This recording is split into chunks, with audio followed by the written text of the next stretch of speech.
অনেক বড় দৌড়, সবাইকে আসতে হবে।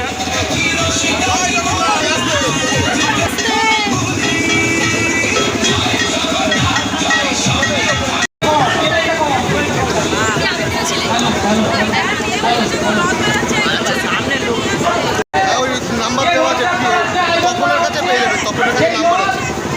ইসকন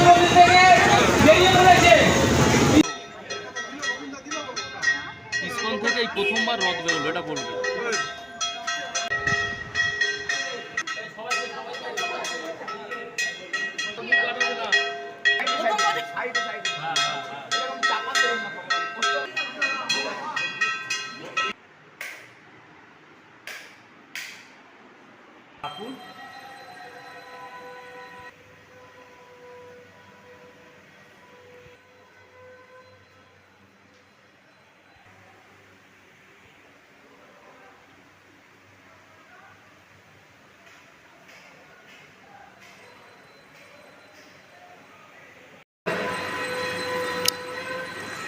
সৎসঙ্গ সুভাষগ্রাম ঠাকুরবাড়ি দেওঘর আশ্রমের তত্ত্বাবধানে এই মন্দিরটা পরিচালিত হয়।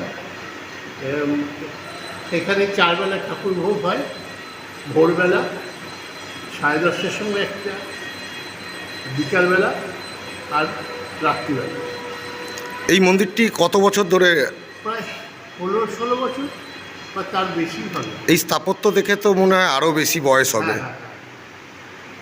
এটা কমপ্লিট হয়েছে 24 সালের 25শে ডিসেম্বর।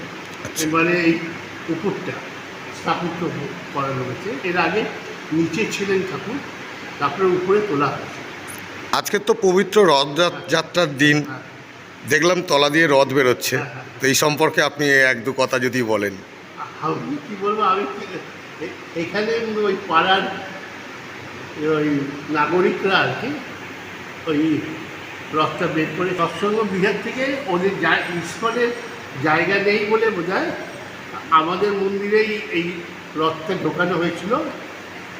আর আমাদের মন্দির থেকেই, মানে সৎসঙ্গ ঠাকুরবাড়ি মন্দির থেকেই রথটা বেরাচ্ছে প্রথমবার। প্রথম। আপনার নাম?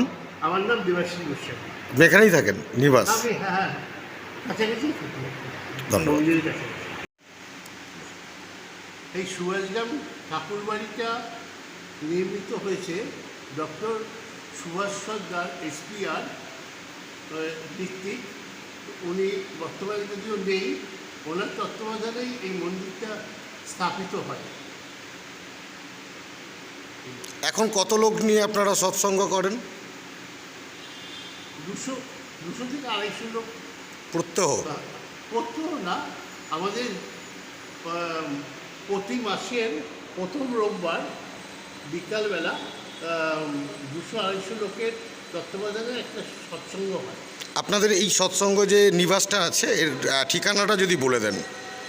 এটা হচ্ছে সুভাষগ্রাম স্টেশনের কাছে, সুভাষগ্রাম স্টেশনের কাছেই ইস্কনের মন্দিরের কাছে। সুভাষগ্রামের মানুষ, আমরা এই প্রথমবার আমাদের সুভাষগ্রাম ইস্কন থেকে আমরা জগন্নাথ দেবের যাত্রা আমরা শুরু করলাম। আমরা এই প্রথাটা শুরু করলাম, এই প্রথাটা এবার থেকে চলতে থাকবে।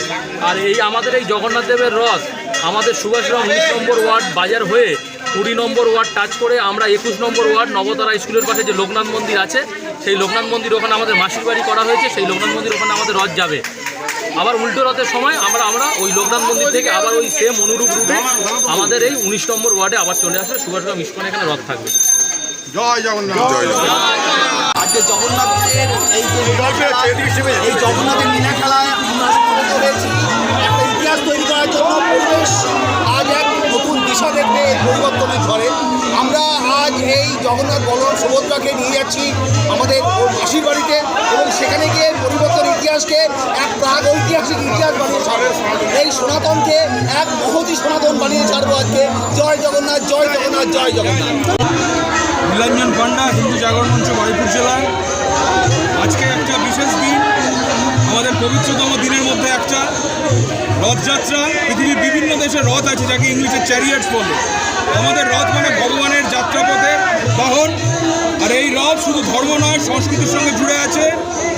বিগত শতকে যখন আমাদের আরাধ্য প্রভু রামচন্দ্রের মন্দির পুনর্নির্মাণের লক্ষ্যে যখন বিশ্ব হিন্দু পরিষদ আর বজরং দল রথযাত্রা বের করেছিল, তখন গোটা ভারতবর্ষের 100 কোটি হিন্দু এক হয়েছিল এই রথের রশি ধরে।